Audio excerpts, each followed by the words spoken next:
I'm Elena, and I'm 34 years old, and I never imagined that the seat I had, occupied for 6 years at my husband's family table, would one day be taken by another woman while everyone watched and said nothing. But that's exactly what happened on the night that changed everything I thought I knew about loyalty and love. Because when I walked into the dining room that evening, dressed carefully, carrying the same warmth I always brought to these gatherings, I found Victoria sitting in my chair, the one beside Daniel, the one that had always been mine since the day we married, back when he had nothing but a failing hardware store and a mountain of debt that kept him awake at night. Back when I worked 2 jobs so he could keep the lights on in that store.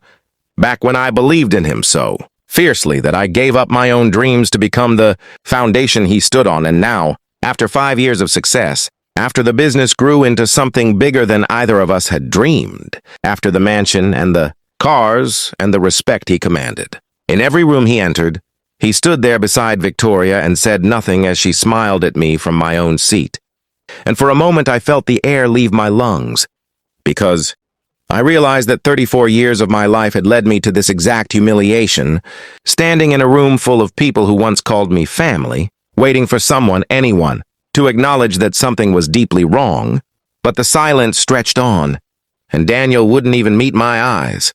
And I understood then that he had already made his choice long before this dinner, that Victoria wasn't some passing mistake, but something he had been building quietly while I was busy loving him the only way I knew how. And just as I turned to leave, just as I decided that my dignity mattered, more than staying in a room where I clearly wasn't wanted anymore, Grandma Margaret's voice cut through the silence like a blade, sharp and commanding in a way I had never heard from a woman well into her 80s. "Get up," she said, and at first nobody moved, because surely she couldn't mean what everyone thought she meant. But she said it again, louder this time, staring directly at Victoria. "Get up from that seat right now, because you have no right to sit there. No right at all." And the room fell into a stunned quiet as Grandma Margaret rose from her own chair, using her cane for support, but standing tall with a fire in her eyes that I hadn't seen since her husband's funeral. "That seat belongs to Elena," she continued, "the woman who slept on a mattress on the floor of a 1-bedroom apartment so Daniel could keep his store open. The woman who sold her mother's jewelry, the only thing she had left of her, to cover payroll when he couldn't. The woman who sat beside his hospital bed for 11 days when he collapsed from exhaustion and told me she would rather die than watch him give up. And now you sit there in a dress that costs more than his first month of revenue, smiling like you belong in a place you never once helped build." And I stood frozen, tears burning in my eyes. Not from sadness anymore, but from something else entirely. Something like vindication, as Grandma Margaret turned to Daniel and asked him the question that seemed to hang in the air the entire evening. "Do you even remember who stood beside you when you had nothing? Or has success made you forget? The very hands that lifted you out of the dirt?"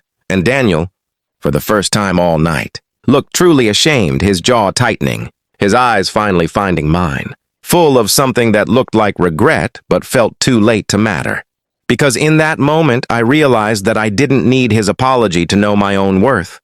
I didn't need this table or this family or even this marriage to define who I was, because I had already proven my strength long before any of them noticed. And as Victoria quietly rose from the seat, gathering her purse without a word, I felt something shift inside me, a quiet, powerful clarity that told me I deserved so much more than being fought for after the damage was already done. So instead of sitting back down, I turned to Grandma Margaret, kissed her cheek, thanked her for seeing me when no one else would, and walked out of that house with my head held high, choosing myself for the first time in 6 years.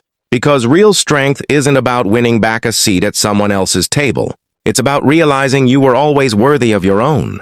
And if this story moved you, if you believe loyalty and dignity still matter, don't forget to like, share, and subscribe to Kindness True Stories, because these are the stories that remind us who we really are.